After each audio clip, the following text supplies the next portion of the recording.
الله الرحمن الرحيم ولقد صرفنا في هذا القرآن ليذكروا وما يزيدهم إلا نفورا قل لو كان معه آلهة كما يقولون إذا لابتغوا إلى ذي العرش سبيلا سبحانه وتعالى عما يقولون علوا كبيرا تسبح له السماوات السبع والأرض ومن فيهن وإن من شيء إلا يسبح بحمده ولكن لا تفقهون تسبيحهم إنه كان حليما غفورا وإذا قرأت القرآن جعلنا بينك وبين الذين لا يؤمنون بالآخرة حجابا مستورا وجعلنا على قلوبهم أكنة أن يفقهوه وفي آذانهم وقرا وإذا ذكرت ربك في القرآن وحده ولوا على أدبارهم نفورا نحن أعلم بما يستمعون به إذ يستمعون إليك وإذ هم نجوى إذ يقول الظالمون إن تتبعون إلا رجلا مسحورا انظر كيف ضربوا لك الأمثال فضلوا فلا يستطيعون سبيلا وقالوا أئذا كنا عظاما ورفاتا أئنا لمبعوثون خلقا جديدا قل كونوا حجارة أو حديدا أو خلقا مما يكبر في صدوركم فسيقولون من يعيدنا قل الذي فطركم أول مرة فسينغضون إليك رؤوسهم ويقولون متاه قل عسى أن يكون قريبا يوم يدعوكم فتستجيبون بحمده وتظنون إن لبثتم إلا قليلا صدق اللہ العظیم۔ سورۃ بنی اسرائیل کی آیت نمبر 41 سے آیت نمبر 52 تک 12 آیات کریمہ کی تلاوت ہوئی۔ ان آیات کریمہ میں پہلی بات اللہ ذوالجلال نے یہ ارشاد فرمائی کہ اس قرآن میں ہم نے آیات کو، اپنے مظاہر قدرت کو اور عبرت کی باتوں کو اور اپنی نشانیوں کو مختلف انداز میں بیان کیا تاکہ لوگ نصیحت حاصل کریں۔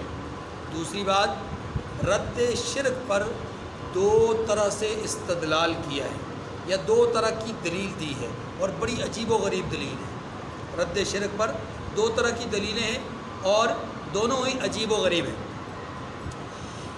تیسری بات، یہاں پر اللہ ذوالجلال نے ارشاد فرمائی ہے کہ محبوب، مشرکین قرآن کا انکار کیوں کرتے ہیں، انکار قرآن کی وجہ کیا ہے۔ چوتھی بات، دنیاوی معاملات کے اعتبار سے، مرض کے اعتبار سے، تکلیف کے اعتبار سے کیا نبی صلی اللہ علیہ وسلم پر امراض وغیرہ یا جادو یا کسی طرح کا دنیاوی طور پر کوئی معاملہ اثر انداز ہو سکتا ہے یا نہیں ہو سکتا، اس پر بات کی جائے گی۔ اور پانچویں اور آخری بات ان آیات کریمہ میں وہ انکار آخرت کے حوالے سے مشرکین کے تحفظات یا مشرکین کے وہ سوالات جو عام طور پہ وہ کرتے ہیں ان کا ذکر اور ان کی تردید۔ 5 باتیں۔ تو پہلی بات فرمایا کہ وَلَقَدْ صَرَّفْنَا فِي هَذَا الْقُرْآنِ لِيَذَّكَّرُوا، اور ہم نے اس قرآن میں طرح طرح کی باتیں بیان کی ہیں تاکہ لوگ نصیحت پکڑیں۔ معنی یہ ہے صرفنا، یہ اس کا معنی مفہوم یہاں پر یہ ہے کہ ہم نے ہر زاویے سے، ہر انداز سے، ہر طریقے سے بات لوگوں کو سمجھانے کا جو حربہ اور طریقہ تھا وہ اختیار کیا ہے، جو انداز اپنانا تھا وہ اپنا لیا ہے تاکہ لوگ سمجھ جائیں۔ ڈرایا بھی ہے، دمکایا بھی ہے، ترغیب بھی دی ہے، وعید بھی سنائی ہے اور بشارتیں بھی دی ہیں۔ اسی لیے ہم نے یہ کہا ہے کہ ہم رسولوں کو بھیجتے ہیں بشیر اور نذیر بنا کر کے۔ ہم نے یہ کہا ہے کہ یہ قرآن لوگوں کے لیے بشیر بن جائے، نذیر بن جائے۔ ہم نے کہا ہے یہ قرآن نصیحت بن جائے، لوگوں کے لیے عبرت کا ذریعہ بن جائے۔ ہم نے کہا کہ یہ قرآن لوگوں کے لیے ہدایت بن جائے، ہدایت کا ذریعہ بن جائے۔ تو یہ اس لیے کہا کہ اس کی آیات ہم پھیر پھیر کر، طرح طرح کی مثالیں دے کر، طرح طرح کے انداز اختیار کر کے ہم بات سمجھاتے ہیں۔ یوں نہیں تو شاید یوں سمجھ آ جائیں، اس طرح نہیں تو اس انداز میں سمجھ جائیں۔ اپنے حالات پہ غور کریں تو سمجھ لیں، ارد گرد کے ماحول پہ غور کریں تو سمجھ لیں، مظاہر قدرت پر غور کریں تو سمجھ جائیں، اپنے آباء و اجداد کے حالات پہ غور کریں تو سمجھ جائیں۔ بکھری ہوئی منتشر جو چیزیں ہیں ان کو اجتماعی شکل دے کر کے شاید سمجھ جائیں، اجتماعی شکل کی چیزوں کو انفرادیت اور انتشار پیدا کر کے شاید سمجھ جائیں، یعنی کسی انداز میں بھی سمجھ جائیں۔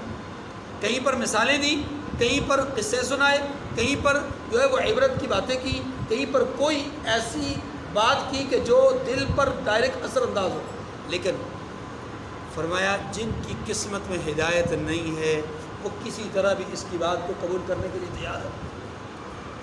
وَمَا يَزِيدُهُمْ إِلَّا نُفُورًا، یہ اسی بات کی طرف اشارہ ہے کہ ہم نے تو طرح طرح کا انداز اختیار کیا، ہم نے تو ہر طرح سے بات کی، لیکن جب بھی کبھی ان کے سامنے جو انداز ہم نے اختیار کیا سمجھانے کا، بجائے اس کے کہ وہ سیکھتے، بجائے اس کے کہ وہ سمجھتے، وَمَا يَزِيدُهُمْ إِلَّا نُفُورًا، مگر وہ اس سے اور ہی بدک جاتے ہیں۔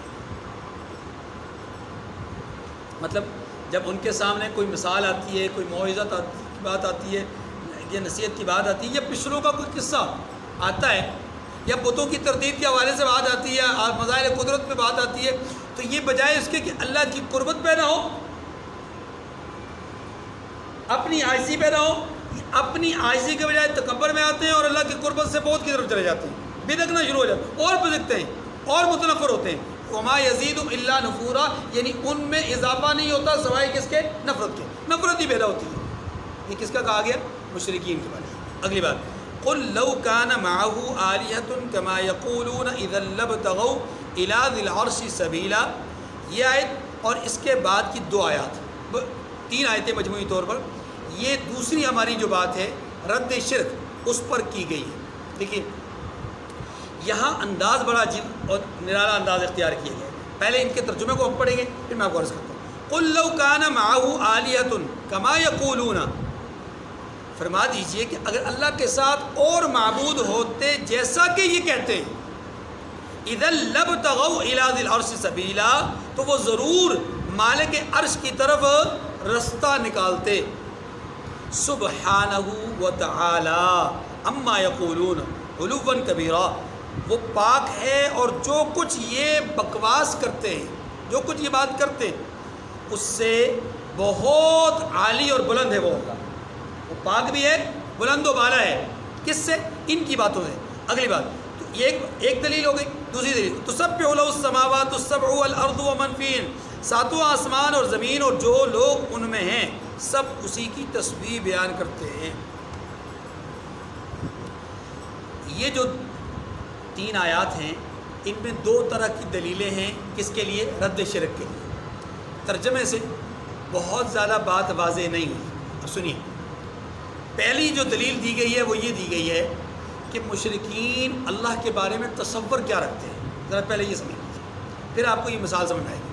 مشرکین کا اللہ کے بارے میں تصور یہ ہے کہ مالک ارض و سما کی حکومت اور حکمرانی اور آپ کا اقتدار اور آپ کی مالکیت، اس کو وہ قیاس کرتے ہیں دنیا کی حکومتوں پر، کہ جس طرح دنیا کی حکومت میں ایک حکمران ہوتا ہے، کچھ لوگ اس کے ماتحت ہوتے ہیں اور ان ماتحتوں کے ماتحت ہوتے ہیں اور ان کے ماتحت ہوتے ہیں، اور یوں ایک رعایا تک پہنچنے کے بہت سارے سٹیپس ہوتے ہیں۔ ایسے ہی رعایا کو حکمران تک اپنی بات پہنچانے کے لیے بہت سارے منازل طے کرنی پڑتی ہیں۔ اب ان کا تصور یہ ہے کہ چونکہ یہ رب یعنی اللہ وہ دنیاوی حکمرانوں کی طرح سمجھتے ہیں، اس لیے وہ ان کا خیال یہ ہے کہ رب تک پہنچنا ڈائریکٹ ایک ادنا سے آدمی کا بہت مشکل ہے۔ اللہ تک پہنچنے کے لیے اللہ کے جتنے مقرب ہیں، اللہ کے جتنے قریب ترین لوگ ہیں، ان تک رسائی حاصل کی جائے۔ اگر یہ قریب والے لوگ، اللہ کے قریب والے لوگ اگر ہم سے راضی ہوئے، ہماری بات کو ماننے والے ہوئے، ہماری درخواست کو قبول کرنے والے ہوئے، تو مالک کی طرف سے قبول ہو جائے گی، کیونکہ مالک نے ماننی ان کی ہے۔ دنیا میں ایسے ہوتا ہے، حکمران مانتا کس کی ہے؟ وزیروں کی، مشیروں کی، اپنے چیلوں چماٹوں کی۔ تو ان کا تصور یہ ہے کہ اللہ رب العزت کی حکومت بھی ایسی ہے، لہٰذا ہم ما نعبدہم الا لیقربونا الی اللہ، دنیا کے یہ جو ہم نے بت بنائے ہوئے ہیں، یہ جو ہمارے معبودان ہیں، یہ سارے کے سارے اس لیے ہم نے اختیار کیے کہ ہم ان کی وساطت سے اللہ تک پہنچنا چاہتے ہیں۔ یہ ہے ان کا تصور۔ اسی تصور کے نتیجے میں وہ اللہ کے ساتھ الہ تصور کرتے تھے، اللہ کے ساتھ دوسرے کو معبود تصور کرتے تھے۔ یہ پس منظر سمجھ آ گیا۔ اب اللہ پاک یہاں کیا کہہ رہے ہیں؟ اللہ پاک کہتے ہیں کہ لوگوں، تم میرے ساتھ دوسروں کو خدا سمجھتے ہو، میرے ساتھ دوسروں کو معبود سمجھتے ہو۔ اگر چلیں ایک منٹ کے لیے، اگر تمہارے بقول جو تم کہتے ہو کہ اللہ کے ساتھ کوئی اور شریک بھی ہے، اللہ کی معبودیت میں کوئی اور بھی شریک ہے، اللہ کی الوہیت میں کوئی اور بھی شریک ہے، تو اس کا مطلب تو یہ ہوا کہ تم نے اللہ کو دنیا کی حکومتوں پر قیاس کیا ہے۔ تو ذرا آپ اپنے ہی نظریے پر غور کرو، تو دنیا کی تاریخ پر غور کرو، دنیا کے حالات پہ غور کرو، تو تمہیں یہ بات بالکل نکھر کر کے تمہارے سامنے آ جائے گی کہ دنیا میں بادشاہوں کے جو ماتحت ہوتے ہیں، جو ان کے وزراء ہوتے ہیں، تاریخ یہ بتاتی ہے کہ کئی دفعہ بادشاہوں کا تختہ الٹنے والے لوگ کون ہوتے ہیں؟ وہی وزیر ہوتے ہیں، وہی ماتحت ہوتے ہیں۔ ٹھیک ہے، اب تمہارے بقول کہ اللہ کا معاملہ ایسا ہی ہے جیسے دنیا کے بادشاہوں کا ہے، یہ اللہ نے وزیر بنایا، اللہ نے بھی اپنے ساتھ کو پارٹنر اور شریک بنائے۔ اگر تمہارا تصور درست ہو تو سوچو تو صحیح، جب سے کائنات بنی ہے، جب سے نظام کائنات چل رہا ہے، آج تک اللہ کا تختہ کسی نے نہیں الٹا، غداری کسی نے نہیں کی، بغاوت کسی نے نہیں کی۔ اذا لابتغوا الى ذی العرش سبیلا، یہ جملہ بتلاتا ہے کہ اللہ پاک یوں سمجھا رہے ہیں کہ اللہ کے بندو، اگر اللہ کا کوئی شریک ہوتا، اللہ کا کوئی پارٹنر ہوتا، اللہ کے ساتھ کوئی ساتھی ہوتا، تو اس کائنات کے نظام کو کب سے دھچکا لگ چکا ہوتا۔ اسی لیے سورہ انبیاء میں اللہ پاک نے فرمایا لو کان فیہما آلیۃ الا اللہ لفسدتا، اگر اس کائنات میں اللہ کے ساتھ کوئی اور خدا، ایک خدا بھی اور ہوتا، ایک بھی معبود اور ہوتا، تو لفسدتا، اس کائنات یعنی زمین و آسمان میں فساد برپا ہو جاتا، یا دونوں کے درمیان جھگڑا ہو جاتا، دونوں کے درمیان اختلاف ہو جاتا۔ یہ سورج نکالنا چاہتے ہیں، یہ صاحب نہیں نکالنا چاہتے، بات سمجھیں؟ اور ان کی طرف سے دن ہے، ان کی طرف سے رات ہے، ان کی طرف سے مخلوق پر بارش برسانی ہے، اور ان کی طرف سے فیصلہ ہے کہ ہاتھ سالی کرنی ہے، یہاں آسانیاں دینی ہے، وہاں تکیاں پیدا کرنے کا سوچ ہے، بات سمجھیں؟ اس لیے دنیا کا نظام اور ہے، خالق اور مالک کا نظام۔ یہ پہلی دلیل سمجھ آ گئی۔ قل لو کان معه آلیۃ کما یقولون، جیسا یہ کہتے ہیں نا، اگر اللہ کے ساتھ کوئی اور الہ ہوتے، اذا لابتغوا الی ذی العرش سبیلا، تو پھر تو اللہ کے عرش کی طرف وہ رستہ تلاش کرتے۔ معنی یہ ہے کہ اللہ کے عرش کی طرف بڑھتے، اور اللہ کو عرش سے، نعوذ باللہ، اللہ کو عرش سے ہٹا کر، یعنی ان کے اقتدار کو ختم کر کے اپنا اقتدار جو ہے وہ نافذ کرتے، اپنا غلبہ ظاہر کرتے۔ لیکن اس کا مطلب یہ ہوا کہ جب سے کائنات بنی ہے، آج تک اگر تغیر نہیں آیا، آج تک اگر فساد نہیں ہوا، آج تک اگر بغاوت نہیں ہوئی، تو اس کا مطلب یہ ہے کہ اللہ کے ساتھ کوئی اور نہیں۔ ایک دلیل سمجھ آگے۔ دوسری دلیل رد شرک کے حوالے سے ایک اور دلیل دی ہے، یہ بھی عام آیات سے، عام دلائل سے ہٹ کر ہے۔ اس طرح کی دلیل پہلے نہیں، بعد میں بھی آیات میں نہیں ہے۔ سنیے کیا دلیل ہے؟ فرمایا تم رب کو سمجھے ہی نہیں ہو، انسان ہو کر، اشرف المخلوقات ہو کر تم رب کو سمجھے ہی نہیں۔ رب کے بارے میں دو قسم کے تصورات تمہارے کلیئر ہونے چاہیے، ایک تصور تسبیح کا، دوسرا تصور تحمید کا۔ ایک اس کی تسبیح کرنی ہے اور دوسرا اس کی حمد و ثنا کرنی ہے، یہ تم سمجھے ہی نہیں۔ تسبیح کیا ہے؟ تسبیح کہتے ہیں کہ اللہ کی ذات سے ہر قسم کے عیب، ہر قسم کے نقص اور ہر قسم کی سلبی چیزوں کی کیا کرنا؟ نفی کرنا. جتنے کمزور پہلو ہیں، جتنے عیب ہیں، جتنے نقائص ہیں، ان سے اللہ کی برات کا اظہار کرنا ہے کہ اللہ ہر قسم کے عیب سے پاک ہے. اس کا نام ہے تسبیح. اس کا نام کیا ہے؟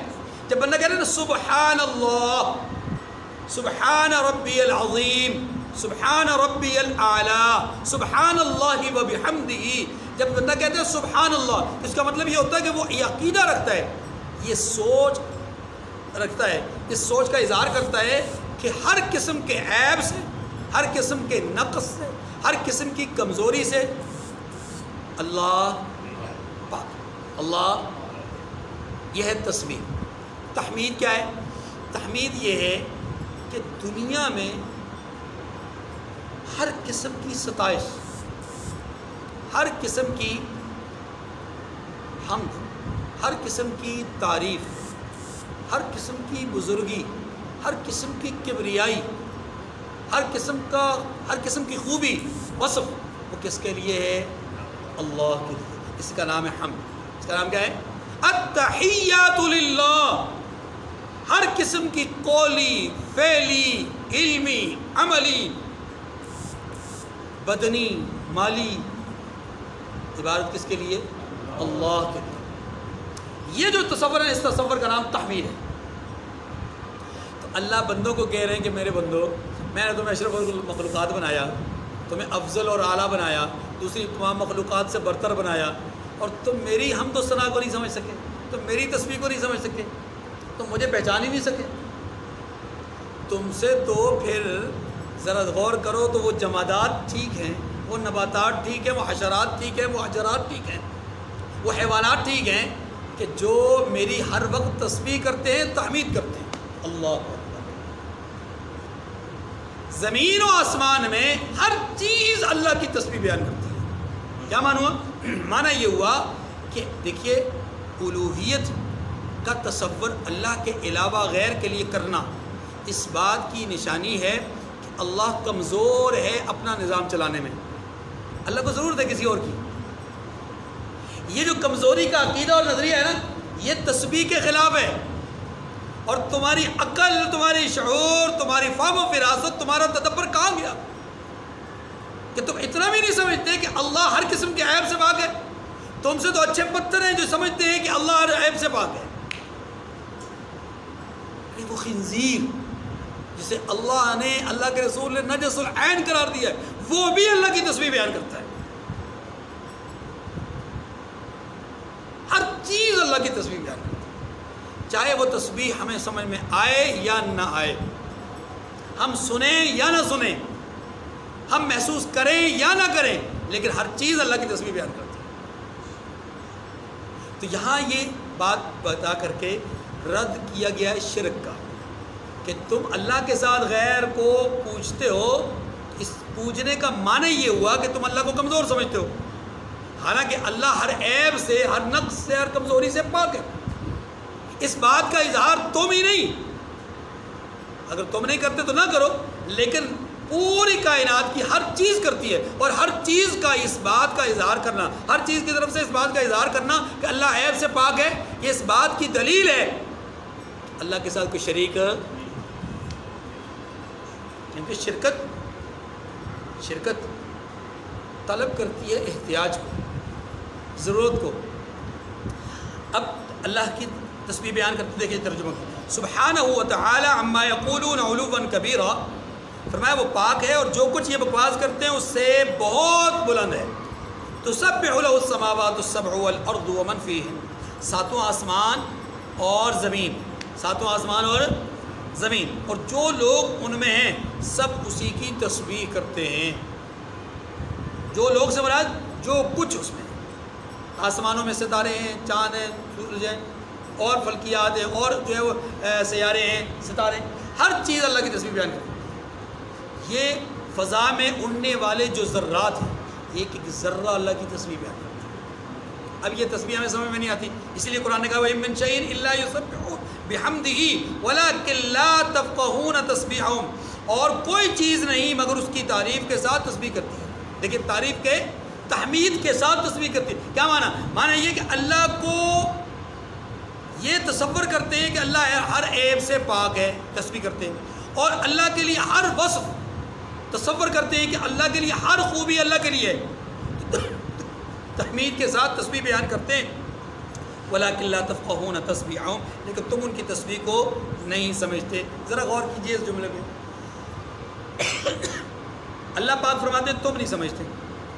رحمت دو عالم صلی اللہ علیہ وسلم، مسلم شریف کی روایت ہے، آپ صلی اللہ علیہ وسلم فرماتے ہیں کہ میں اس درخت کو بھی جانتا ہوں، شان بھائی، میں اس درخت کو بھی جانتا ہوں کہ جو اعلان نبوت سے پہلے مجھے جھک جھک کر سلام کیا کرتا تھا۔ اور ایک روایت میں آتا ہے کہ میں اس پتھر کو بھی جانتا ہوں جو مجھے گزرتے ہوئے، میں جب قریب سے گزرتا تو مجھے سلام کرتا تھا۔ سیدنا حضرت علی رضی اللہ تعالیٰ عنہ رحمت دو عالم صلی اللہ علیہ وسلم کے ساتھ ایک دفعہ محو سفر تھے، ایسے پیدل جا رہے تھے۔ آپ فرماتے ہیں، حضرت علی رضی اللہ عنہ فرماتے ہیں کہ اللہ پاک نے یہ بات مجھ پر آشکار کی کہ ہم جب چل رہے تھے تو راستے میں کئی پتھروں نے، کئی درختوں نے السلام علیکہ یا رسول اللہ کے کلمات کہے، اور میں نے خود اپنے کانوں سے سنا۔ حضرت عبداللہ ابن مسعود رضی اللہ تعالیٰ عنہ روایت کرتے ہیں کہ ہم حضور صلی اللہ علیہ وسلم کے ساتھ کبھی کبھی بیٹھ کر کے کھانا کھاتے تو کئی دفعہ ایسا ہوتا کہ آپ صلی اللہ علیہ وسلم لقمہ اٹھاتے تو وہ لقمہ اللہ کی تسبیح بیان کر رہا ہوتا تھا اور ہم سن رہے ہوتے تھے۔ لقمہ، کھانے کا لقمہ اللہ کی تسبیح بیان کر رہا ہے، ہم سن رہے ہیں۔ آپ جانتے ہیں کہ آپ علیہ السلام مسجد نبوی میں جس کھجور کے تنے پر ٹیک لگا کر خطبہ ارشاد فرمایا کرتے تھے، جب آپ کے لیے ممبر بنا دیا گیا تو آپ نے اس کھجور کے تنے کو ہٹانے کا حکم دیا۔ جب وہ ہٹایا جانے لگا تو صحابہ کہتے ہیں کہ ہم نے اس کھجور کے تنے سے رونے کی آواز سنی، اور وہ رونے کی ایسی آواز تھی جیسے کہ بچہ بل بلا کر کے روتا ہے۔ پتھر مشرک کے ہاتھ میں ہیں، کافر کے ہاتھ میں، دربار رسالت میں پیش ہوتے ہیں مٹھی بن کر کے کہ محمد اگر آپ سچے ہیں تو بتائیے میرے ہاتھ میں کیا ہیں۔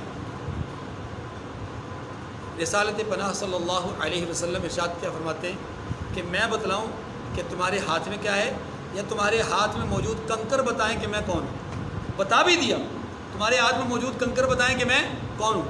وہ حیران ہو گئے، یہ کیسے ہو سکتا ہے؟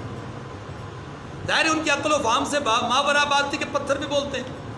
اللہ کے رسول نے پتھروں کو اشارہ کیا تو پتھر بول پڑے، اشہد ان لا الہ الا اللہ و اشہد انک رسول اللہ۔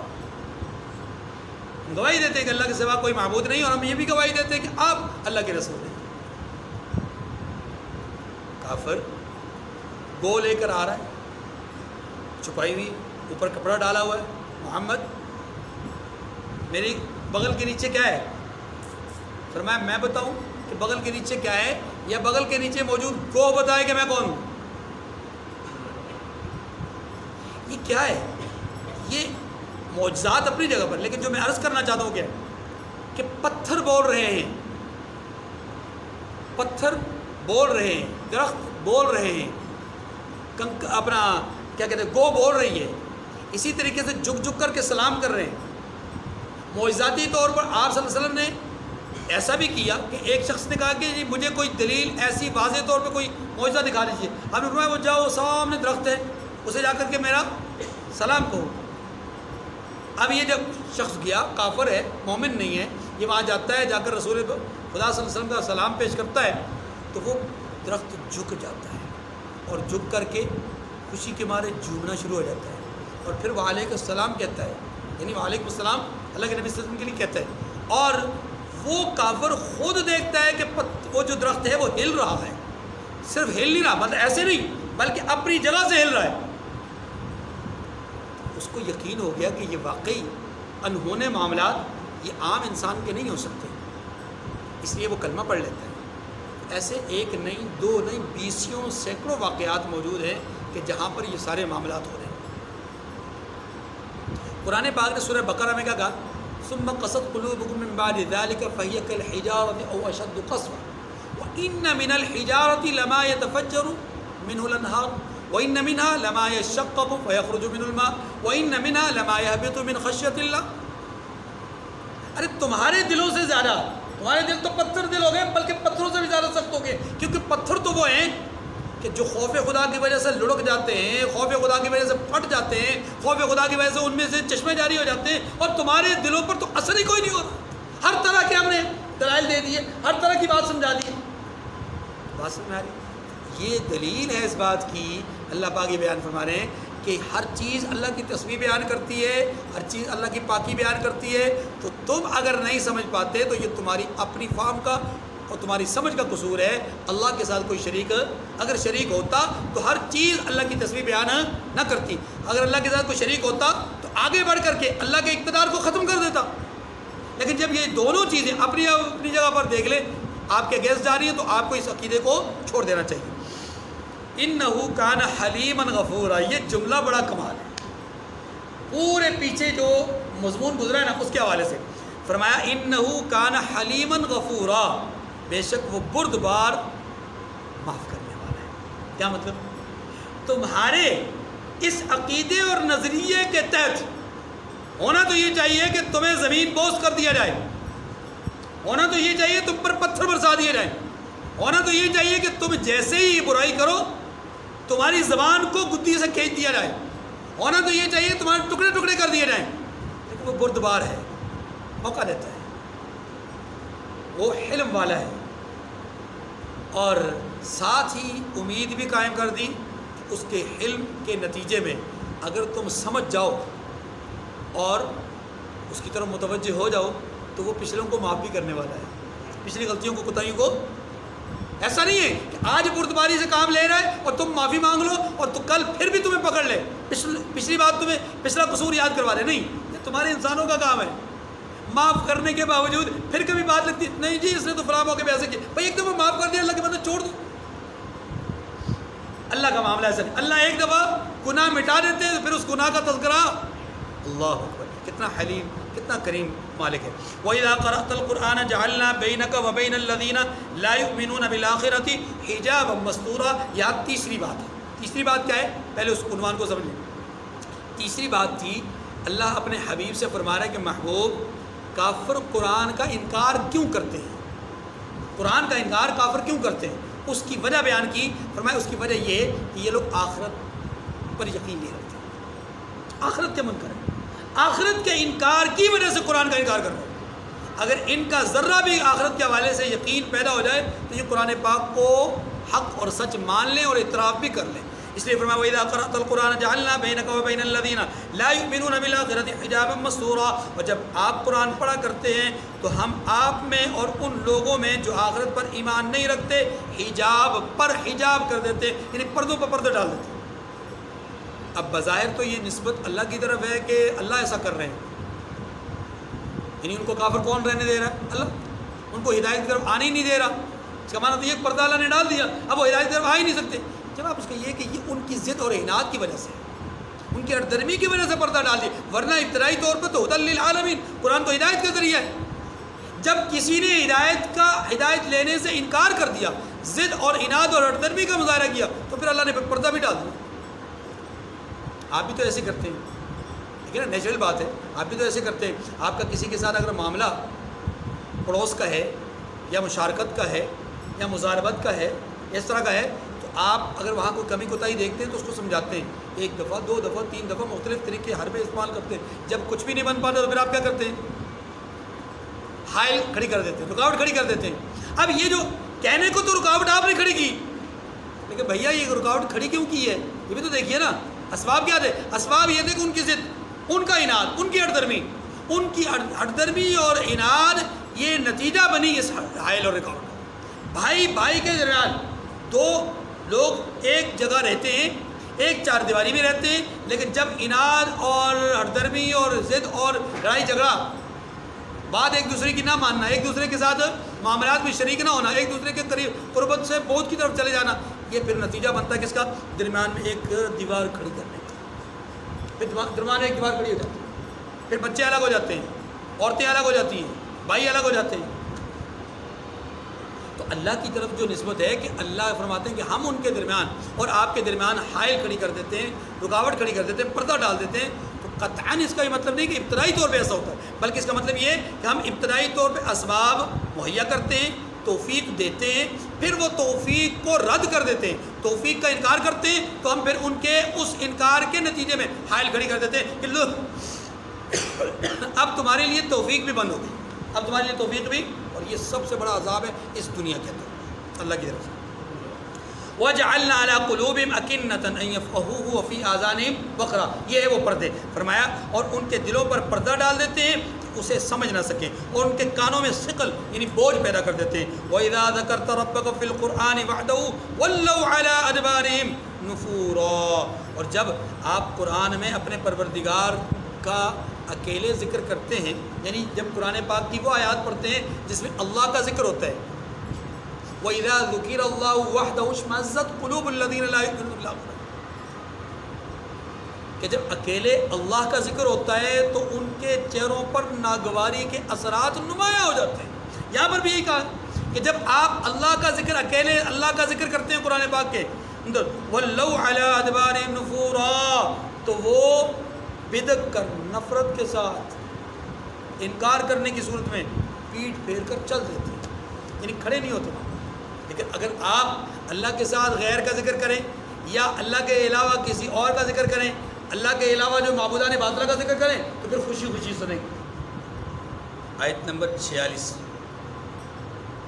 جو ابھی پڑھی گئی، اس میں یہ بتایا گیا ہے کہ قرآن مجید میں جب مشرکین کے سامنے قرآن پاک کی وہ آیات آتی ہیں جن میں اللہ کی وحدانیت، اس کی کبریائی اور اس کی بڑائی کا ذکر ہوتا ہے، تو وہ نفرت کی وجہ سے کہ اللہ کے ساتھ انہیں نفرت ہے اس عقیدہ توحید کی بنیاد پر، ذات خدا کے ساتھ نفرت نہیں ہے، عقیدہ توحید سے نفرت ہے، عقیدہ توحید کے ساتھ نفرت کی وجہ سے وہ قرآن پاک سے پیٹھ پھیر کر منہ موڑ کر کے چلے جاتے ہیں، یعنی قرآن پاک سننے کی کوشش ہے۔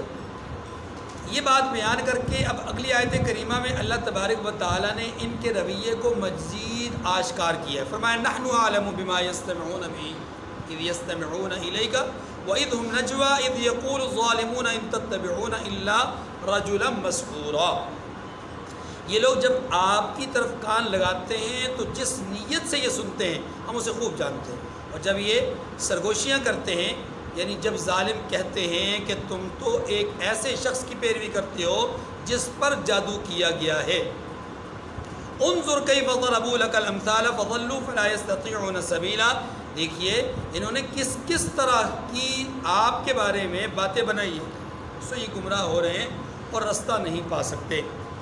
آپ کی توجہ چاہوں گا، ان دو آیات کریمہ میں اللہ تعالیٰ نے مشرکین کے ایک نظریے کو بیان کیا ہے۔ مشرکین کی بنیادی سوچ یا بنیادی نظریہ کیا تھا کہ نبی ما فوق الفطرت مخلوق کا نام ہوتا ہے، انسان نبوت کے لیے موضوع نہیں، نبی ما فوق الفطرت مخلوق ہو، ہم جیسا نہیں ہونا چاہیے، ہم جیسے سے مراد یہ کہ انسان نہیں ہونا چاہیے، ویسے تو نبی ہم جیسا ہوتا ہی نہیں، لیکن تخلیق میں وہ انسانوں کی طرح انسان ہوتے ہیں، لیکن عادات، اوصاف اور کمالات اور خصائل میں وہ دوسرے تمام انسانوں کے لیے رہبر اور رہنما ہوتے ہیں، انسانوں جیسے نہیں ہوتے، انسانوں کو ان جیسا بننے کی ترغیب دی گئی ہے، تعلیم دی گئی۔ بہرحال تو مشرکین یہ کہتے تھے کہ نبی ما فوق الفطرت مخلوق کا نام ہے، اور یہ چونکہ انسان ہے تو ہم ان کو نبی نہیں مان سکتے۔ ایک بات اس کا ذکر قرآن پاک نے بار بار کیا ہے کہ وہ آپ کا انکار اس لیے کر رہے ہیں، یعنی نبیوں کا انکار اس لیے کر رہے ہیں کہ نبی انسان ہے۔ دوسرا، آپ صلی اللہ علیہ وسلم کے اس بیان کردہ عقیدہ توحید، دعوی نبوت اور رسالت کے حوالے سے ان کا ایک اور عجیب سا نظریہ تھا۔ وہ کہتے تھے کہ یہ جو انسان دعویٰ کر رہا ہے، یہ جو انسان دعویٰ کر رہا ہے کس بات کا؟ کہ اللہ وحدہ لا شریک ہے، اس بات کا دعویٰ کر رہا ہے کہ وہ اللہ کا رسول ہے، یہ دعویٰ کرنا اس انسان کا حالت صحت میں نہیں ہے، نعوذ باللہ اس پر کسی شخص نے جادو کر رکھا ہے، یہ جادو کی بنیاد میں اس طرح کی بات کر رہا ہے، یہ اپنی آواز نہیں بتا رہا، اپنے دل کی بات نہیں بتا رہا، بلکہ یہ جادو کے اثر سے گفتگو کر رہا ہے، ٹھیک ہے۔ یہ تھا نظریہ بنیادی طور پر مشرکین کا۔ اسلام کیا کہتا ہے؟ اسلام یہ کہتا ہے کہ نبی دعوی توحید، اعلان توحید یا اظہار توحید، تبلیغ توحید کرتا ہے، اپنی نبوت کا اظہار کرتا ہے، نبوت کے اظہار کے لیے کوئی معجزہ پیش کرتا ہے، اللہ کی طرف سے پیغام جو آتا ہے اس کو لوگوں تک پہنچاتا ہے۔ یہ سب کچھ نبی حالت صحت میں، حالت شعور میں، حالت فہم و تدبر میں، اور ان کی بھی انتہاؤں میں، عقل کی بھی انتہا، فہم کی بھی انتہا، عقل اور اسی طریقے سے سوچ اور فکر کی بھی انتہا اور صحت کی بھی انتہا کی حالت میں نبی یہ پیغام اول تا آخر ہمیشہ اپنی زندگی میں دیتا ہے۔ کبھی کسی حالت میں بھی نبی کی عقل پر، نبی کی سوچ پر، نبی کی اس طرح کی روحانی صحت پر کبھی کوئی چیز اثر انداز نہیں ہو سکتی۔ یہ بات سمجھ میں آ گئی جی؟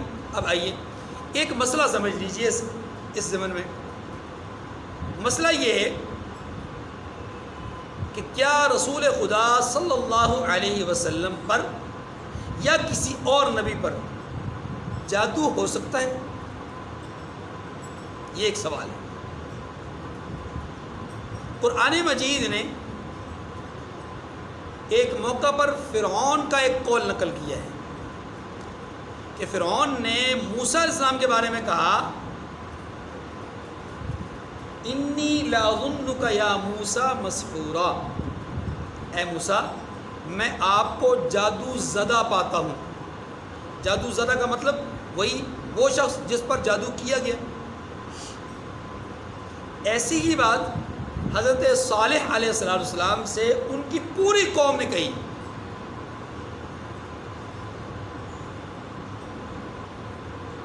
انما انت من المسحرین، سورہ شعراء میں پوری کی پوری قوم یک زباں ہو کر کے کہنے لگی اے صالح آپ تو مسحورین میں سے ہیں، جادو زدہ لوگوں میں سے ہیں۔ یہی بات حضرت شعیب علیہ السلام جب قوم کو ناپ تول میں برابری کی دعوت دے رہے ہیں، شرک سے روک رہے ہیں، تو وہاں پر بھی یہی بات کہی جا رہی ہے، کیا انما انت من المسحرین، بالکل سیم الفاظ، اے شعیب آپ جادو زدہ لوگوں میں سے ہیں۔ معلوم یہ ہوا کہ روز اول سے کفار انبیاء علیہ السلام پر یہ جو تہمت لگاتے ہیں کہ آپ جادو زدہ ہیں، اس کے پیچھے ان کے نظریہ، ان کی سوچ یہ تھی کہ یہ انسان ہو کر کے اللہ کی وحدانیت کی طرف بلا رہے ہیں، انسان ہو کر کے رسالت کی طرف، نبوت کی طرف بلا رہے ہیں، تو یہ بات ہماری سمجھ میں نہیں آتی کیونکہ ہم بھی انسان ہیں، یہ بھی انسان ہے۔ تو وہ انسان کو نبوت کے منافی سمجھتے تھے، اسی بنیاد پر انسان کی زبان سے دعوی نبوت ان کو ہضم نہیں ہو رہا تھا۔ اور یہ بات شعیب علیہ السلام کی قوم نے بھی کہی، یہ بات حضرت صالح علیہ السلام کی قوم نے بھی کہی، اور یہی بات فرعون نے بھی موسیٰ علیہ السلام سے کہی، اور یہی بات اب مشرکین مکہ حضور صلی اللہ علیہ وسلم کے بارے میں بھی کہہ رہے ہیں ان تتبعون الا رجلا مسحورا، کہ لوگوں تم ایک ایسے آدمی کی پیروی کر رہے ہو جو آدمی جادو زدہ ہے۔ اب سوال یہ ہے کیا رسول اللہ صلی اللہ علیہ وسلم پر جادو ہوا یا جادو کے اثرات ظاہر ہوئے، یا آپ سے پہلے انبیاء علیہ السلام پر جادو ہوا یا جادو کے اثرات ظاہر ہوئے؟ قرآن پاک تو یہ کہتا ہے کہ کافروں کا یہ دعویٰ برا ہے، کافروں کا یہ دعویٰ برا ہے، غلط ہے۔ اس کا مطلب یہ ہوا، اس کا مطلب بظاہر یہ ہوا کہ نبی پر جادو نہیں ہو سکتا۔ اگر نبی پر جادو ہو سکتا ہوتا تو قرآن کہتا کہ بھائی کفار نے یہ جو بات کہی ہے یہ بات اس موقع کے لحاظ سے غلط ہے، اس موقع کے لحاظ سے ٹھیک ہے، فلاں موقع کے لحاظ سے غلط ہے، فلاں موقع کے لحاظ سے ٹھیک ہے، لیکن قرآن پاک نے تو ایسی کوئی بات نہیں کی۔ قرآن پاک نے ان کا دعویٰ کیا اور ان کے دعوے کو کہا کہ یہ غلط دعویٰ ہے۔ گویا اللہ کے نبی جادو زدہ نہیں ہے۔ قرآن پاک کے خلاصہ یہ نکلا کہ اللہ کے نبی جادو زدہ نہیں ہے۔ اس کا جواب سمجھیے پہلے. دیکھیے مشرکین نے کہا، فرعون نے کہا، قوم صالح نے کہا، قوم شعیب نے کہا، کیا کہا کہ یہ جادو زدہ ہے، نبی جادو زدہ ہے. اس کا ایک معنی تو علماء نے یہ لکھا ہے، بعض حضرات کی رائے ہے، یہ بہت قلیل تعداد میں، کہ جی جس بنیاد پر وہ جادو زدہ کہہ رہے تھے وہ مفہوم ہم نہیں سمجھ پا رہے، ہم نے الٹا سمجھا. بلکہ وہ کہنا یہ چاہتے تھے کہ یہ شخص جادو کرنے والا ہے. یہی بات فرعون نے کہی موسیٰ علیہ السلام کو کہ آپ جادو زدہ ہیں، یعنی جادو کرنے والے ہیں. رسول اللہ علیہ وسلم کو مشرکین نے کہا یعنی آپ جادو کرنے والے ہیں. صالح علیہ السلام کی قوم نے ان کو کہا کہ آپ جادو کرنے والے ہیں کیونکہ آپ کی جادو کے ذریعے سے مٹھی باہر آئی ہے. شعیب علیہ السلام کی قوم نے بھی ان کو بھی یہی کہا. تو گویا ان لوگوں کی رائے یہ ہے کہ جادو زدہ ہونے کا معنی یہ کہ آپ خود جادوگر ہیں، اور قرآن نے اس کی نفی کی ہے. قرآن نے کہا کہ یہ جو اپنا مشرکین کا یہ دعویٰ ہے یہ بالکل باطل ہے، تہمت ہے، حضور صلی اللہ علیہ وسلم جادوگر نہیں ہے. لیکن یہ جواب درست نہیں ہے. یہ جواب درست کیونکہ جادو زدہ ہونے میں مسحور میں اور ساحر میں فرق ہے. مسحور اور ساحر میں مشرکین نے حضور صلی اللہ علیہ وسلم کو ساحر بھی کہا ہے، حضور صلی اللہ علیہ وسلم کو مجنون بھی کہا ہے، آپ صلی اللہ علیہ وسلم کو مسحور بھی کہا ہے. ساحر اور مسحور میں فرق ہے. ساحر وہ جو جادو کرنے والا، مسحور وہ جس پر جادو کیا گیا. اس لیے یہ جواب درست نہیں ہے، یہ سمجھ میں نہیں آتا. اب اگلی بات کہ اگر آپ جادو زدہ ہیں تو کیا آپ کے اوپر جادو کا اثر بھی ہوا؟ یہ اگلا سوال ہے. تو اہل علم جمہور کی طرف سے یہ بات سمجھیے کہ واقعی آپ صلی اللہ علیہ وسلم پر جادو ہوا ہے اور جادو کے اثرات بھی ظاہر ہوئے ہیں. یہ اصل جواب ہے. لیکن اب اگلا ایک سوال اٹھے گا جو عام طور پہ یہاں کیا جاتا ہے اور اسی کی بنیاد پر اس آیت کریمہ کی روشنی میں احادیث مبارکہ کا انکار کیا جاتا ہے. آیت کریمہ میں یہ بتایا جا رہا ہے کہ آپ صلی اللہ علیہ وسلم کے بارے میں مشرکین یہ کہہ رہے ہیں کہ آپ ایک جادو کرنے والے کے زیر اثر ہو گئے، یعنی آپ جادو زدہ ہو گئے. اگر واقعی ایسا ہے تو منکرین حدیث یہ بات کرتے ہیں کہ اگر واقعی ایسا ہے کہ آپ پر جادو کا اثر ہوا تو پھر اس کا نتیجہ تو یہ نکلتا ہے کہ نعوذ باللہ آپ صلی اللہ علیہ وسلم کبھی کبھی، ظاہر جادو کے اثرات ہیں نا، تو کبھی کبھی آپ چیزوں کو بھول جاتے ہوں گے، کبھی کبھی آپ کوئی ایسی بات کر جاتے ہوں گے جو آپ کی سمجھ سے نعوذ باللہ ماورا ہوگی، کبھی کبھی آپ وحی کا پیغام چھپا دیتے ہوں گے، کبھی کبھی آپ حضور صلی اللہ علیہ وسلم سے کوئی غلط بات منہ سے نکل جاتی ہوگی، کبھی کبھی آپ وحی کا جو پیغام وحی ہے وہ لوگوں کو نہیں بتاتے ہوں گے اور کہا ہوگا کہ میں نے بتا دیا، اور کبھی کبھی بتاتے ہوں گے اور کہا ہوگا کہ میں نے نہیں بتایا، وغیرہ وغیرہ. کبھی آپ نماز پڑھتے ہوں گے اور کہا ہوگا کہ میں نے نہیں پڑھی، اور کبھی آپ نے نماز پڑھی ہوگی اور آپ نے کہا ہوگا، کبھی آپ نے نماز نہیں پڑھی ہوگی اور آپ نے کہہ دیا ہوگا کہ میں نے پڑھ لی ہے. آپ نے وقت سے پہلے جماعت کروا دی ہوگی، وقت کے بعد جماعت کروا دی ہوگی. یہ طرح طرح کے شکوک و شبہات سے پیدا ہوتے ہیں. اس لیے معلوم یہ ہوا، معترضین کہتے ہیں معلوم یہ ہوا کہ نبی پر جادو نہیں ہو سکتا. اگر جادو ہوگا تو یہ ساری چیزیں پیش آئیں گی. اگر یہ ساری چیزیں پیش آ گئیں تو نبی تو معصوم ہے اور معصومیت ختم ہو گئی. معصومیت یہ تو غلطی ہو رہی ہے نا، غلطی ہو رہی ہے کہ نماز نہیں پڑھائی اور کہا ہے پڑھا دی، یا پڑھا دی اور کہا کہ نہیں پڑھائی. پڑھ لی ہے، کہا نہیں پڑھی، نہیں پڑھی تو کہا پڑھ لی. ٹھیک ہے، تو یہ عبادات کے اندر تغیر و تبدل آ رہا ہے، احکامات کے اندر تغیر و تبدل آ رہا ہے، شریعت کے اندر تغیر و تبدل اس سے لازم آ رہا ہے. اس لیے معترضین یہ کہتے ہیں کہ حضور صلی اللہ علیہ وسلم پر یا کسی اور نبی پر جادو نہیں ہو سکتا. جادو، کیونکہ جادو کے اثرات سے آپ کی جو معصومیت ہے وہ کیا ہو جاتی ہے؟ ختم ہو جاتی ہے. یہ ہے منکرین حدیث کا ایک اپنی جگہ پر اعتراض. اس کے بہت سارے جوابات، لیکن ایک بات صرف آپ سمجھ لیجئے، پلے باندھ لیجئے. نبی کی دو حیثیتیں ہوتی ہیں. نبی کی ایک بشری حیثیت، ایک نبوی حیثیت. ایک حیثیت میں نبی بشر ہوتے ہیں، انسان ہوتے ہیں. ایک حیثیت میں نبی وصف نبوت سے متصف ہوتے ہیں. دنیا کے اندر رہتے ہوئے دنیا کے معاملات کو جو نبی ان کو فیس کرتا ہے اس کے لحاظ سے دیکھا جائے تو نبی کی ایک ذات ہے جسے ہم انسان کہتے ہیں، نبی کا ایک وصف ہے جسے ہم نبوت کہتے ہیں۔ ذات نبوت یعنی ذات محمد، ذات رسول، جو بھی نبی ہوں جو بھی رسول ہوں، ان کی ایک ذات ہے اور ایک ان کا وصف ہے۔ ذات کے لحاظ سے دیکھا جائے تو نبی کے اوپر دنیاوی اثرات مرتب ہوتے ہیں۔ ذات کے لحاظ سے دیکھا جائے تو نبی پر دنیاوی اثرات مرتب ہوتے ہیں، یہ بات ذرا ذہن میں رکھ لیجیے۔ نبی کو بخار ہو جاتا ہے، نبی کو چوٹ لگ جاتی ہے، نبی کے دندان شہید ہو جاتے ہیں، نبی کا کوئی جسمانی عضو کسی مارکے میں یا کسی ظلم کے نتیجے میں کٹ سکتا ہے، نبی کو شہید کیا جا سکتا ہے۔ وَيَقْتُلُونَ النَّبِيِّينَ بِغَيْرِ الْحَقِّ وَيَقْتُلُونَ الْأَنْبِيَاءَ بِغَيْرِ حَقٍّ، قرآن پاک نے کہا ہے۔ نبی کے اوپر دنیاوی اعتبار سے اثرات مرتب ہوتے ہیں۔ کوئی آدمی پتھر مار دے نعوذ باللہ تو نبی کا جسم لہولہان ہو سکتا ہے۔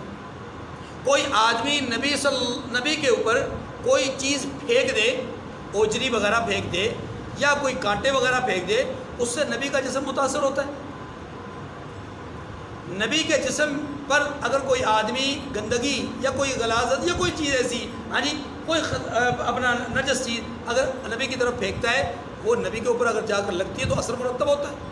تو یاد رکھیے نبی کا جو جسم ہوتا ہے وہ ذات نبی کہلاتا ہے۔ ذات نبوت اور چیز ہے، وصف نبوت اور چیز ہے۔ اب یہ سمجھیے، معصومیت کا تعلق ذات سے نہیں ہے، جسم سے نہیں ہے۔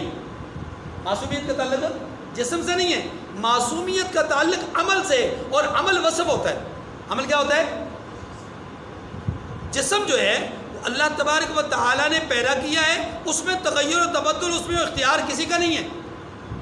کسی کا رنگ گورا ہے، کالا ہے، اس میں اس کا اختیار نہیں ہے۔ کسی کا قد چھوٹا ہے، بڑا ہے، اس میں اس کا اختیار نہیں ہے۔ کسی کا جسم فربا ہے یا کسی کا جسم لاغر ہے، اس میں اس کا اختیار نہیں ہے۔ کسی کا جسم کمزور ہے، کسی کا جسم بہت قوی ہے، اس میں اس کا اختیار نہیں ہے۔ کسی کے پاس دانائی، سمجھ بوجھ کیسی ہے کیسی، یہ ساری چیزیں کیا ہیں؟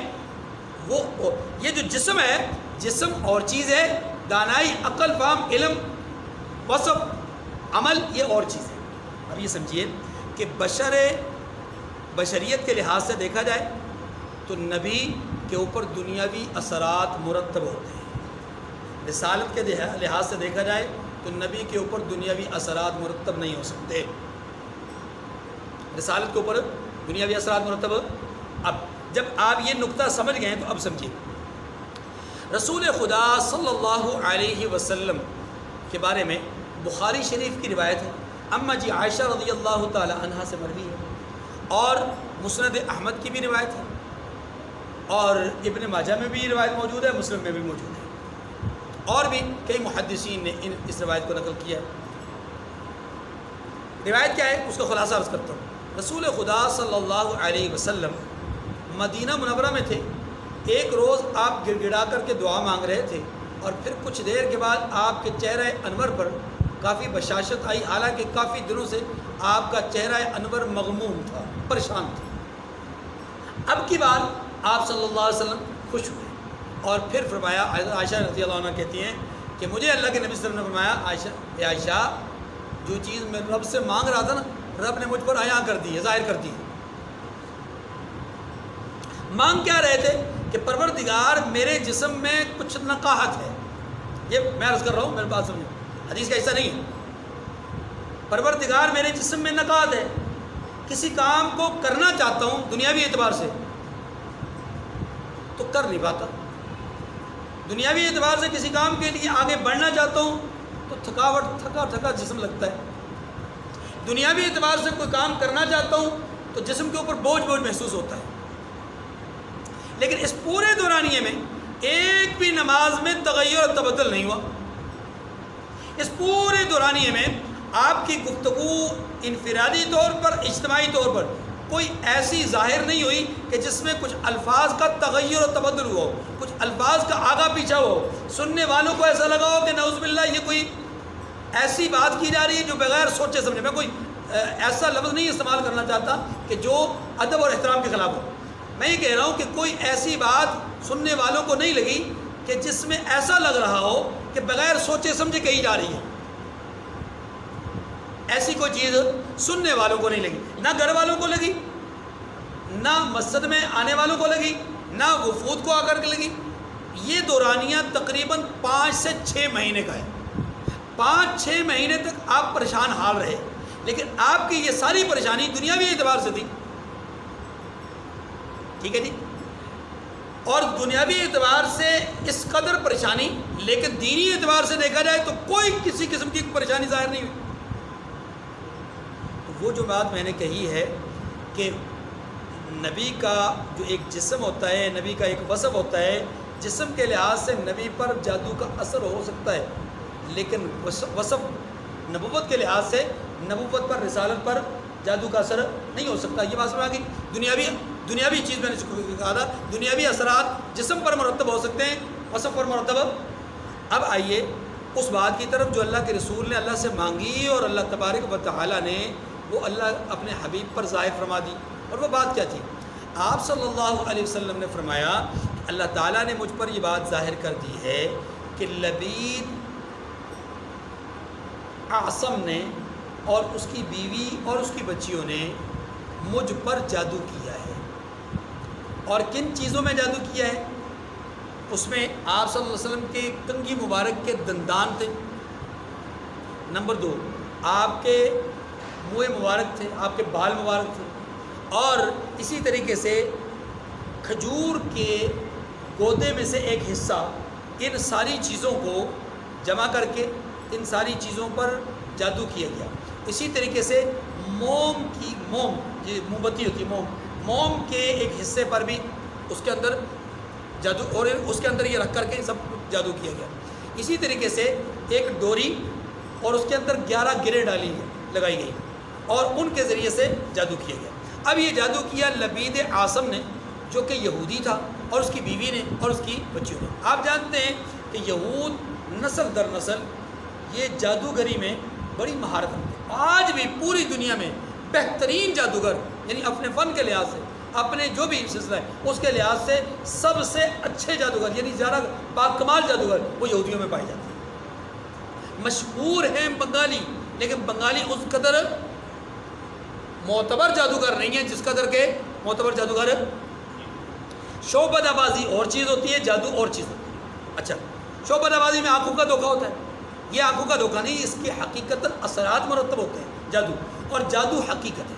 جادو ایک ایسی حقیقت ہے کہ اس کا ذکر قرآن میں بھی موجود ہے، اس کا ذکر احادیث مبارکہ میں بہت صراحت کے ساتھ موجود ہے. آپ صلی اللہ علیہ وسلم نے فرمایا کہ لبید اعصم نے مجھ پر فلاں کنویں کے اندر جادو کردہ چیزیں رکھ کر کے مجھ پر جادو کیا ہے، اور اس کا گہرا اثر ہوا ہے. میری زندگی پر، میرے بشری تقاضوں پر اس کا بڑا گہرا اثر ہوا. پھر آپ علیہ السلام ایک روایت میں آتا ہے کہ اپنے صحابہ کے ساتھ اس کنویں پر گئے اور جا کر کے اس کا پانی دیکھا تو بڑا گدلا سا تھا. آپ واپس تشریف لائے، اماں جی عائشہ رضی اللہ تعالیٰ عنہ کو اس سارے واقعے کے بعد آپ نے ساری بات بتائی، اور پھر فرمایا کہ میں وہاں کنویں پہ گیا تھا، میں نے اس کے پانی کو دیکھا بڑا گدلا ہے. اماں جی نے پوچھا کہ یا رسول اللہ کیا پانی اس کا نکلوا دیا؟ آپ نے فرمایا نکلوایا نہیں.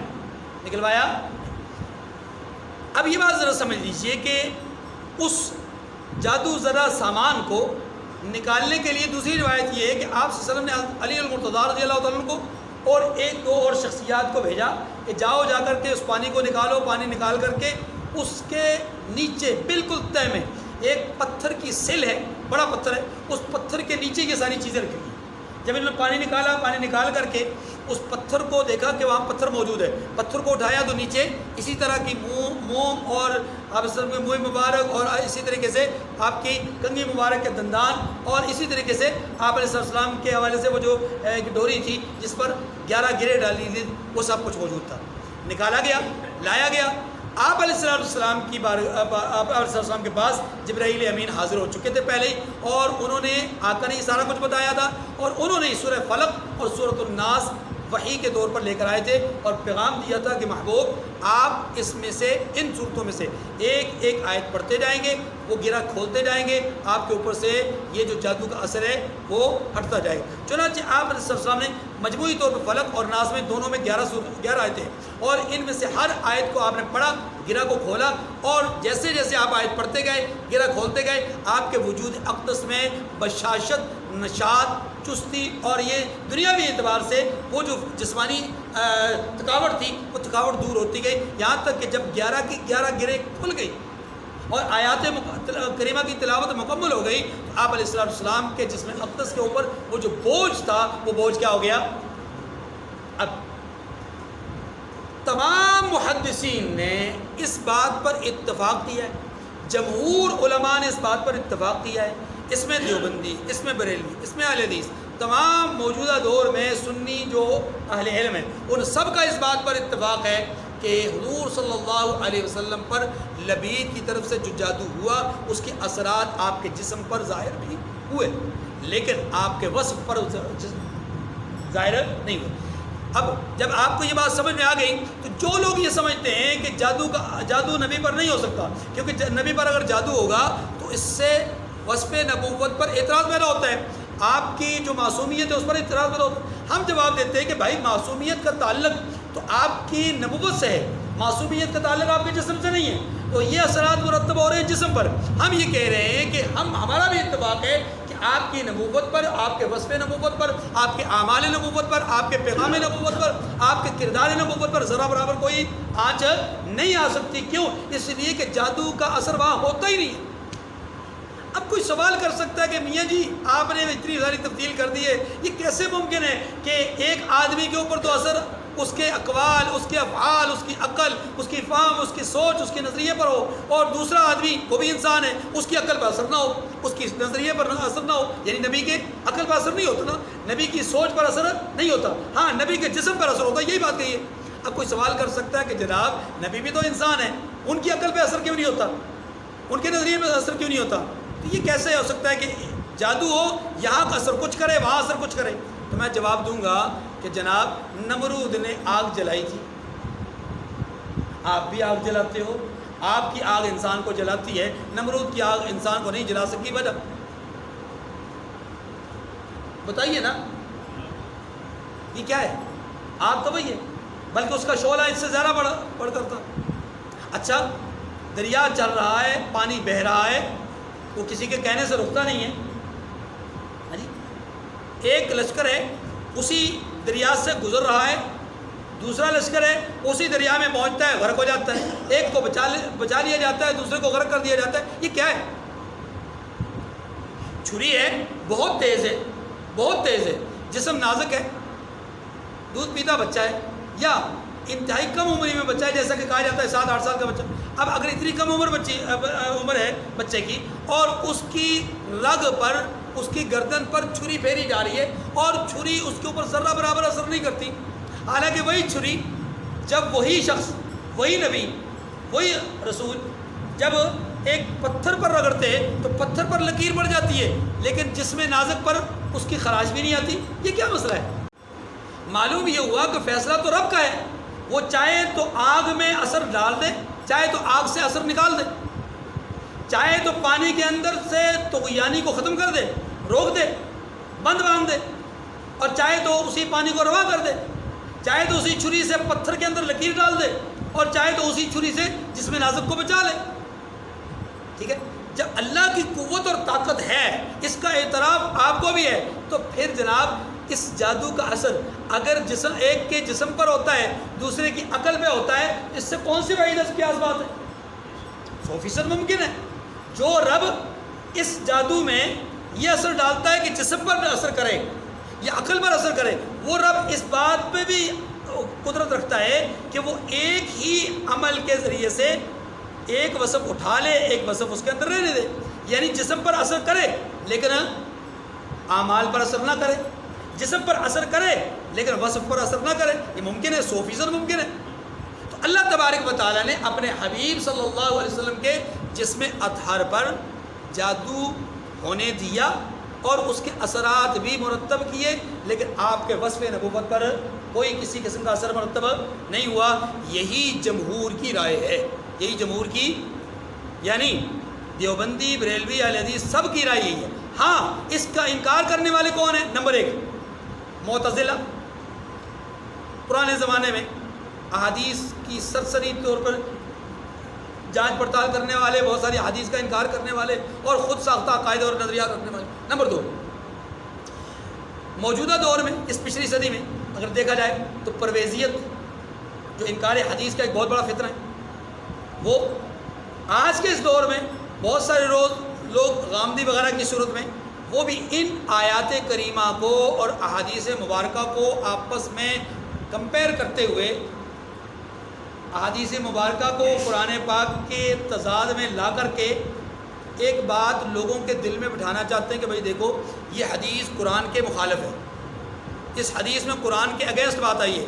تو اب دیکھیے قرآن تو سچا ہے نا جی, حدیث تو صحابہ کرام کی بیان کرتا ہے, حدیث تو راویوں کی بیان کرتا ہے, راوی کبھی غلط بھی بول سکتا ہے, یہ بھی ہو سکتا ہے, وہ بھی ہو سکتا ہے. تو قرآن پاک تو غلط نہیں ہے, تو ہم قرآن پاک کو حدیث کی وجہ سے نہیں چھوڑ سکتے, ہم قرآن پاک کی آیت کریمہ کو حدیث کی وجہ سے ترک نہیں کر سکتے. اس لیے قرآن پاک کی آیت کا جو معنی ہوگا ہم اس کو ترجیح دیں گے, حدیث کو چھوڑ دیں گے. اب یہ جو حدیث کی اہمیت نکالی جا رہی ہے یہ ہے انکار حدیث کا فتنہ. ایسے واقعات کے ذریعے سے, معراج شریف کے واقعات کے ذریعے سے, چاند کو 2 ٹکڑے کرنے کے واقعات کے ذریعے سے, یہ وہ واقعات ہیں کہ جن واقعات کی بنیاد پر منکرین حدیث احادیث مبارکہ کا انکار کر رہے ہیں. بات سمجھ. اب دیکھیے آپ کو اصل مسئلہ سمجھ میں آ گیا.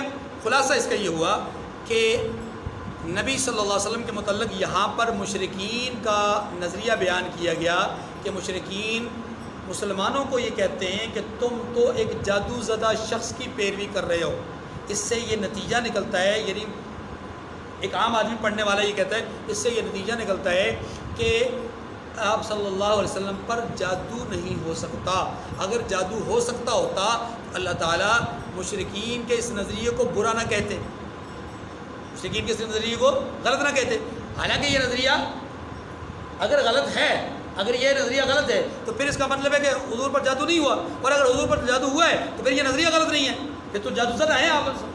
جواب اس کا یہ ہے, میں نے عرض کیا خلاصہ, کہ آپ صلی اللہ علیہ وسلم کے بارے میں مشرکین کا یہ کہنا, فرعون کا موسیٰ علیہ السلام کے بارے میں کہنا, صالح علیہ السلام کی قوم کا ان کے بارے میں, شعیب علیہ السلام کی قوم کا ان کے بارے میں کہنا, یہ یاد رکھیے یہ جادو کے اعتبار سے نہیں بات کر رہے, بلکہ آپ ان کے یعنی نبی کے دعوی نبوت اور نبی کے پیغام توحید کو اس بات کے منافی سمجھتے ہیں کہ انسان ہو کر کے اللہ کی وحدانیت کی بات کرے, انسان ہو کر کے توحید رسالت کی بات کرے. اس بات کو وہ انسان کے منافی سمجھتے ہیں. اب وہ کہتے ہیں کہ جو انسان اس طرح کی بات کرے گا وہ انسان جادو زدہ ہو سکتا ہے, یعنی صحیح سالم آدمی نہیں ہو سکتا. اصل مسئلہ یہ تھا. اور دوسری بات, جو لبید عاصم کا جو واقعہ ہے, یہ ابھی نئی بات عرض کرنے لگو. لبید عاصم کا جو واقعہ ہے یہ واقعہ مدینہ منورہ کا ہے, اور یہ جو بات ہے یہ کہاں کی ہے؟ مکہ مکرمہ کی ہے. تو مکہ مکرمہ میں مشرکین نے جو کہا کہ آپ جادو زدہ ہیں, تو مکہ مکرمہ میں تو ان کا یہ کہنا بھی 100% غلط تھا. اس لحاظ سے غلط تھا کہ اس وقت تک تو آپ پر جادو ہوا بھی نہیں تھا.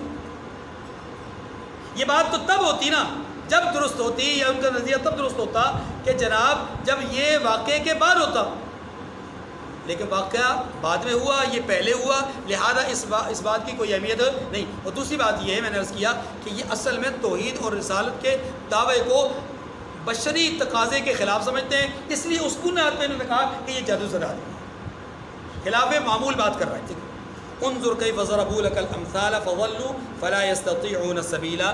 دیکھیے انہوں نے کس کس طرح کی تمہارے بارے میں باتیں بتائی ہیں. یہ آپ صلی اللہ علیہ وسلم کو اللہ فرما رہے ہیں کہ محبوب آپ کے بارے میں کیسی کیسی بات, کبھی شاعر کہتے ہیں, کبھی مجنون کہتے ہیں, کبھی مسحور کہتے ہیں, کبھی کیا کہتے ہیں.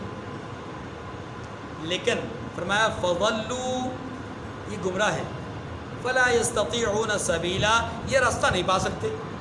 راستہ کیا مطلب؟ دیکھیے راستہ نہ پانے کے 2 معنی ہیں یہاں پر. ایک معنی یہ ہے کہ چونکہ یہ آپ کے نظریے کو ماننے والے نہیں ہیں, آپ کی قدر کرنے والے نہیں, آپ کا ادب کرنے والے نہیں ہیں, تو جب آپ کا ادب نہیں کر رہے, آپ کے نظریے کو نہیں مان رہے, تو راستہ کہاں سے پائیں گے؟ ایک معنی تو یہ. اور دوسرا معنی اس کا ایک اور ہے, اور وہ یہ ہے کہ یہ جو طرح طرح کے آپ کے بارے میں افواہات بک رہے ہیں، الزامات آپ پر لگا رہے ہیں، تو مجھے آپ کبھی جادوگر کہتے ہیں، کبھی جادو زدہ کہتے ہیں، کبھی آپ کو مجنون کہتے ہیں، کبھی آپ کو دیوانہ کہتے ہیں، وغیرہ وغیرہ. یہ جو الفاظ آپ کے بارے میں استعمال کر رہے ہیں یہ خود ایک جگہ پہ کھڑے نہیں ہیں. کیا مطلب؟ ان کو خود اپنے آپ پہ یقین نہیں ہے کہ ہیں کیا. فلا یستطیعون سبیلا، یہ راستہ ہی نہیں پا رہے. مطلب ان کو راستہ ہی نہیں سجا رہا کہ آپ مجنون ہیں، آپ ساحر ہیں، آپ جادو زدہ ہیں، آپ کیا ہیں، مسحور ہیں، کیا ہیں. ان کو خود بھی سمجھ نہیں آ رہی. ایک بات کرتے ہیں پھر ان کو یقین ہوتا ہے کہ نہیں یار یہ تو حضور صلی اللہ علیہ وسلم کی سیرت اور کردار اس کے خلاف جا رہا ہے. جو ہم کہہ رہے ہیں نا وہ اس کے خلاف. مثلا آپ کو مجنون سمجھتے ہیں حالانکہ فیصلے بھی آپ سے ہی کروا رہے ہیں. کہتے ہیں آپ کو مجنون ہیں لیکن باتیں آپ ہی کی ترجیح دیتے ہیں. کہتے ہیں آپ کو مجنون ہیں لیکن یہ دیکھتے ہیں کہ آپ کی بات اثر انداز ہوتی ہے اور ہماری بات میں اثر کوئی نہیں ہے. تو انہیں پھر لگتا ہے کہ نہیں یار یہ مجنون والی بات ان میں نہیں پائی جاتی. اب کہا تو مجنون تھا لیکن بات نہیں پائی گئی. اچھا پھر کہا جی یہ جادوگر ہیں، یہ جادو کے ذریعے سے ایسا کرتے ہیں، مثلا معجزات ظاہر کرتے ہیں جادو کے ذریعے سے. پھر ان کو لگتا ہے کہ نہیں یہ جادو نہیں ہو سکتا، یہ جادو، کیونکہ جادوگر اس طرح کے کام نہیں کر سکتے. اب پھر انہوں نے کہا کہ یہ کسی اور سے پڑھے لکھے، کسی اور سے پڑھے ہوئے ہیں، کسی اور سے آگے سیکھ کے آتے ہیں. تو یہ طرح طرح کی باتیں کرتے ہیں. اللہ فرماتے ہیں فلا یستطیعون سبیلا، خود ان کو راستہ ہی نہیں ملتا. کیا مطلب؟ یعنی ایک دعوے پہ قائم ہی نہیں رہ سکتے، ایک دعوے پہ قائم ہی. تو یہ بھی ان کی حماقت اور ان کی ضلالت اور ان کی گمراہی کی دلیل ہے کہ یہ ایک جگہ پہ کھڑے ہی نہیں ہو سکتے. وقالوا اذا كنا عظاما ورفاتا ائنا لمبعوثون خلقا جديدا قل كونوا حجارة او حديدا او خلقا مما يكبر في صدوركم فسيقولون من يعيدنا قل الذي فطركم اول مرة. دیکھیے یہ جو آیات کریمہ ہے اب اس میں بعض بعد الموت کا عقیدہ بیان کیا گیا ہے. مشرکین کا یہ جو نظریہ ہے یہ بار بار قرآن پاک میں آیا ہے. کیا کہ جب وہ ان کے پاس کوئی دلیل نہیں ہوتی تھی نا نبی کی بات کو رد کرنے کی کوئی دلیل، پھر آخر میں یہ کہا کرتے تھے کہ دیکھیے جی آپ کہتے ہیں مرنے کے بعد دوبارہ زندہ ہوں گے، ہمیں تو یہی پتہ ہے کہ جب آدمی قبر میں چلا جاتا ہے، مٹی میں چلا جاتا ہے تو مٹی تو ہر چیز کو گال ساڑ کے رکھ دیتی ہے. تو انسان کی ہڈیاں کتنی کو مضبوط ہوں گی؟ 10 دن رہ جائیں گی، مہینہ، 2 مہینے، 6 مہینے، 8 سال، 10 سال، 5 سال، 50 سال، کتنے عرصہ رہیں گی؟ آخر ایک دن وہ گل ہی جائیں گی. جب یہ گل سڑ کر کے چورا چورا بلکہ نسیہ منسیہ ہو جائیں گی تو یہ کیسے دوبارہ زندہ ہوں گے؟ یہ ہماری سمجھ میں نہیں آ رہا. بس یہ ان کا آخری عربہ ہوتا رہا، یہ ہماری سمجھ میں نہیں آ رہا. اللہ پاک فرماتے ہیں تم چورے چورے کی بات کرتے ہو، تمہیں یہ ہڈیاں مشکل لگتی ہیں.